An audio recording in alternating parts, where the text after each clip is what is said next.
Taken 250 को मैं अपने सबसे रीसेंट टूर पे नहीं लेके जा सका। काफ़ी सारे दोस्त नाराज़ थे, बट भाई जीएस का वो टूर पहले से डिसाइडेड था एंड मेरे को जीएस पे ही जाना था।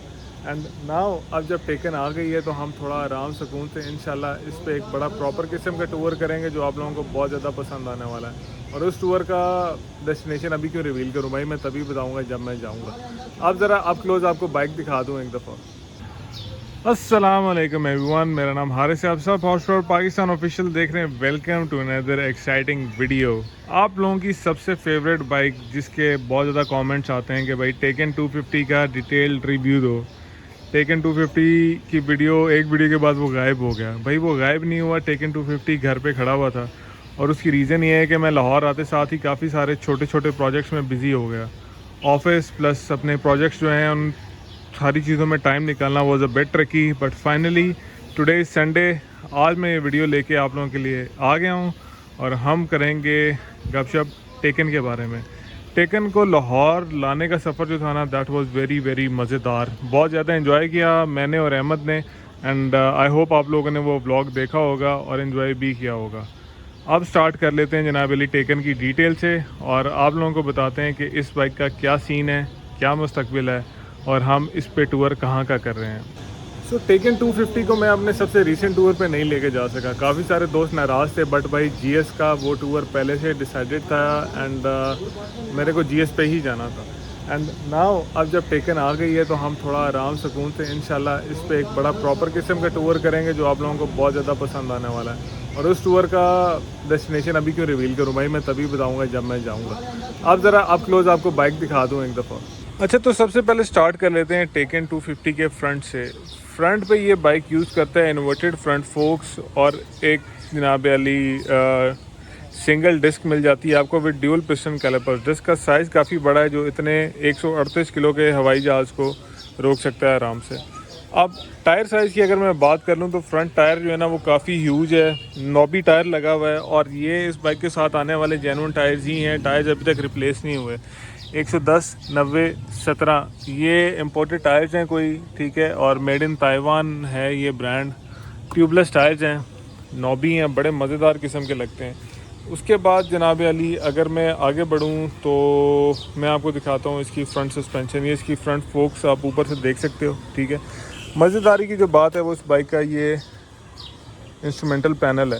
आप लोगों को याद होगा ये बाइक ख़रीदा गया था 10,448 किलोमीटर पे और अभी लाहौर पहुंच के ये हुआ है 10,784.9 किलोमीटर। ये इतना इसका ओडो टोटल चला हुआ है। एंड जो चीज़ मुझे इस बाइक की अच्छी लगती है, ये बाइक बहुत ज़्यादा कॉम्पैक्ट है और इसका सिटिंग पोस्चर बहुत ही ज़्यादा एग्रेसिव है। लाइक लिटरली अगर मैं इसके टायर चेंज कर दूँ ना तो ये पूरा मोटो क्रॉस वाली आपको फील देना शुरू कर देता है। तो बाइक के टैंक की बात की जाए तो इस पर रावी पियागो स्टाइल का इस तरीके का लेड आता है। ये प्रॉपर मेटल का टैंक है, यही टैंक है। ये इसके एयर स्कूप जो हैं ये प्लास्टिक के हैं एंड इसका जो इग्निशन स्विच है वो यहाँ पे आता है जनाब, ठीक है। और यहीं पे आप इसका हैंडल लॉक भी कर सकते हैं, वो सारे ऑप्शन इसके अंदर आते हैं। अगर मैं ग्रिप की बात कर लूँ, किल स्विच, लाइट इसकी, सेल्फ स्टार्टर का बटन, ये सारी चीज़ें यहाँ पे आ जाती हैं। अगली डिस्क ब्रेक का रेजर वायर। और अगर हम इस साइड पे आ जाएं तो ये क्लच का लीवर है, यहाँ पे आपका डिपर का बटन है, हाई बीम, लो बीम, उसके बाद इंडिकेटर्स और हॉर्न। एक चीज़ जो इस बाइक पे मिसिंग है और बड़ा मसला हो रहा है वो है इसके पीछे देखने वाले शीशे। उनका कोई सीन लगाना है। अब वो कैसे लगते हैं इस बाइक पे मुझे कोई आइडिया नहीं है और इसके प्रीवियस ओनर को भी कोई आइडिया नहीं है। अब बहरहाल शीशे तो लगाने, क्योंकि शीशों के बगैर ये बाइक चलाना तकरीबन नामुमकिनात में से एक है। अब आगे इस बाइक की सीट। इस बाइक के अंदर एक सिंगल यूनिट है सीट का, ठीक है। अब जब राइडर इस पर बैठता है तो वो काफ़ी एग्रेसिव होता है और टंकी के बिल्कुल साथ ही चिपका हुआ होता है। पीछे जो पिलियन बैठा होता है वो इतना ज़्यादा कंफर्टेबल नहीं है, ए क्योंकि सीट हाइट बहुत ज़्यादा है और बी सीट की चौड़ाई काफ़ी कम है। एंड दूसरी बात कि सीट के नीचे ही इसके एग्जॉस्ट आ रहे हैं। एग्जॉस्ट की गर्मी इतना ज़्यादा आती नहीं है, उसकी वजह ये है कि एग्जॉस्ट के ऊपर ना ये हीट रैप लगा हुआ है एंड उसके बाद ये प्लास्टिक का एक मोटा सारा शील्ड भी लगी हुई है। अभी जब हम इसको लाहौर लेके आ रहे थे तो हीट थोड़ी बहुत महसूस हो रही थी, बट इतनी भी नहीं थी कि आप अनकम्फर्टेबल हो जाओ। प्लस साथ साथ बाइक चल रहा होता है तो वो सारे मसले मसाइल उसके सॉल्व हो रहे होते हैं। सस्पेंशन के बाद अगर मैं इसकी रेयर सस्पेंशन की बात करूं तो ये मोनोशॉक नज़र आ रहा होगा आपको, जिसकी तरफ मैं पॉइंट करने की कोशिश कर रहा हूं। और ये इसका सारा नीचे लिंकेज वगैरह लगा हुआ है इसका। Monoshock I am not sure कि एडजस्टेबल है या नहीं, बट मेरा ख्याल है कि इट इज़ नॉट एडजस्टेबल। एक ही किस्म की इसकी स्टिफनेस है जिस पे आपको ये बाइक चलाना पड़ता है। और ये जो चीज़ है ये इसकी पिछली ब्रेक का आप समझ लो रिजर्वायर भी है, यहीं पे इसका ऑयल डलता है और यहीं पे जनाब अली ये सारा पंप है उसका। सारा सीन पिछली ब्रेक का सिर्फ यहीं पे ही है। ब्रेक पैड्स जो हमने लास्ट टाइम रावलपिंडी में लगवाए थे वो काफ़ी अच्छा परफॉर्म कर रहे हैं और अल्लाह का शुक्र है हमारा तवा बच गया, वरना तवा कट जाना था और काफ़ी बड़ा मसला हो जाना था। बैक पे भी ये डिस्क ब्रेक ही यूज़ करता है with a single piston caliper. इसका स्विंग आर्म काफ़ी स्टडी किस्म का है। एंड स्विंग आर्म से याद ये आया जनाब अली, मैं आपको इसका रेयर टायर का साइज़ बता दूँ 130, 80, 17। ये भी एक ट्यूबलेस नॉबी टायर है। और इसके बाद अगर हम इस तरफ आ जाएं चेन पे, तो चेन वो एक उस टाइप की मॉडिफिकेशन है जो हमने की थी रावलपिंडी में। हमने इसमें ओरिंग वाला चेन डाला था। ओरिंग वाले चेन का फ़ायदा ये होता है कि वो काफ़ी ज़्यादा सारा ना शॉक अब्जॉर्ब कर लेता है और आपकी राइड को कंफर्टेबल बनाता है, बाइक के जो झटके वगैरह हैं वो ख़त्म करता है। इस चेन में अभी मुझे यहाँ पे आपको याद होगा बाइक्स में अक्सर एक चेन का गार्ड होता है, ठीक है, यहाँ पे प्लास्टिक का एक पीस लगा होता है, इसका वो ख़त्म हो चुका है। वो गार्ड मुझे रिप्लेस करना है ताकि चेन और स्विंग आर्म टकराएं ना आपस में। एंड उसके बाद फिर ये चेन मुझे एडजस्ट करनी है, क्योंकि जब हम पिंडी से आ रहे थे तो खुबैब ने कहा था लाहौर जाके इसका एक लिंक आपने निकालना है, तो वो सारी एडजस्टमेंट हम लोगों को करनी है। उसके अलावा सबसे बड़ा फड्डा है इसके एग्जॉस्ट का। इसके एग्जॉस्ट तकरीबन फ्री फ्लो हैं और इसके अंदर कोई भी उस तरीके की रिस्ट्रिक्शन नहीं है। ये दोनों एग्जॉस्ट ही काम करते हैं। अब ये बाइक बहुत ज़्यादा लाउड है और इतना लाउड है कि इसको आप टूर पे ले जाना इस तरीके से तकरीबन अनकंफर्टेबल है। इसके अंदर मुझे बैफल्स इंस्टॉल करनी है जिसको डीबी किलर भी कहा जाता है। जितने भी ये YBR वाले हमारे भाई हैं वो जब एग्जॉस्ट लेते हैं तो साथ उनको एक डीबी किलर भी मिलता है, तो वो 2 डीबी किलर इसमें मैं लगाऊंगा। होपफुली साउंड काफ़ी बेहतर हो जाएगा। एंड बाइक जो है, बाइक का मैंने ऑयल वगैरह चेंज कराना है क्योंकि पिंडी में बहुत अरसे से खड़ा हुआ था, तो हम इसमें सिर्फ यामा लूप डाल के यहाँ ले आए थे फॉर द पर्पज़ कि हम इसको लाहौर जाके चेंज करेंगे और कोई बेहतर ऑयल डालेंगे। सो वो काम करना है। एक इस बाइक के अंदर पंगा है, इसमें ना डबल स्टैंड है। इसके लिए मुझे पैडक स्टैंड लेना पड़ेगा क्योंकि इस बाइक को घर के अंदर हैंडल करना लाइक अगर आपने इसका चेन लूप करना है, इसकी सफाई करनी है, तो वो बाज़ औक़ात बहुत ही ज़्यादा मुश्किल हो जाता है आपके लिए। एक बंदे से हैंडल नहीं होता। दूसरी साइड पर या तो जैक लगाना पड़ता है, बड़े पंगे हैं। एक और छोटी सी खूबसूरती की चीज़, ये हम इंजन गार्ड उतारेंगे और इसको पाउडर कोट करेंगे इस ऑरेंज कलर के अंदर। प्रॉबली इसके साथ भी ऐसे ही करेंगे जो इसके एग्जॉस्ट का ये जो गार्ड है।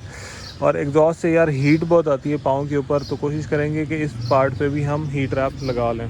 बाकी माशाल्लाह it is good, it is a looker. और बाइक को देखते हुए मज़ा काफ़ी आता है आपको, मतलब, और चलाते हुए तो डेफिनेटली आता ही है। ऑल आइज़ ऑन मी वाला सीन हो जाता है।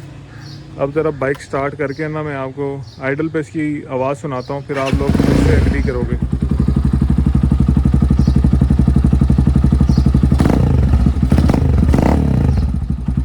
ये जो थंप है ना, जब आप बाइक पका रहे होते हो, लाइक अभी ये है 1000 RPM पे, जब ये 5000, 6000 पे होता है तो बहुत ज़्यादा अनकंफर्टेबल हो जाता है बाज़ औक़ात। और इतना अनकंफर्टेबल हो जाता है कि आपको बाइक चलाते हुए ना मज़ा आना ख़त्म हो जाता है और वो तकरीबन टॉर्चर बन जाता है। तो हम ये नहीं चाहते कि टॉर्चर बने। Will do something about it.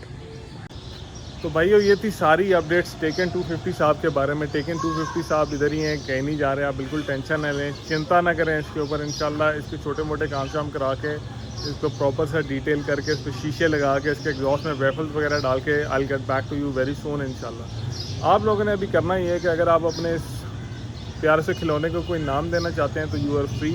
आपको जो बेहतर लगता है आप इसको वो नाम कहें, इसको शबनम कहें, इसको आप लोगों के सपोर्ट से ये बाइक आया है। एंड आप लोगों ने इसका एक पप्पू सा नाम रखना है। मैं कोई पोल वगैरह बना दूंगा यूट्यूब पे भी और फेसबुक पे भी। एंड लेट्स गेट क्रैकिंग, ठीक है। इंशाल्लाह अनकरीब ही इसके छोटे छोटे काम कराएंगे। पहले यार CG को खड़काने का दिल है क्योंकि CG से पहले आई थी, तो पहले आई है और पहले मॉडिफिकेशन पाई है कि असूल पे रहते हुए जनाब अली पहले हमने CG के काम कराने छोटे मोटे, फिर इंशाल्लाह टेकन के काम शाम करा के इसको यस प्रेस करके फिर हमने जो अगला टूर मारना है वहाँ पे इकट्ठे चलेंगे। And thank you very much कि आप लोगों ने श्री पाई वाला जो व्लॉग है उस पर भी 2000 के करीब व्यूज़ आ गए, तो मतलब पसंद आ रहा है तुम लोगों को बाइक का ये ट्रैवल व्लॉग भी। इंशाल्लाह जब टेकन पे करेंगे तो प्रॉपर वीडियो बनेगी, ज़्यादा मज़ा आएगा। येट अगेन मैं जितना भी आप लोगों का शुक्रगुजार हूँ इन सब्सक्राइबर्स के लिए, लाइक्स के लिए, शेयर्स के लिए, कमेंट्स के लिए, उतना ही कम है। आप लोग बहुत बड़ी एक सपोर्ट रहे हैं हमेशा से मेरे लिए and I will see you later इंशाल्लाह। अल्लाह हाफ़िज़, बाय।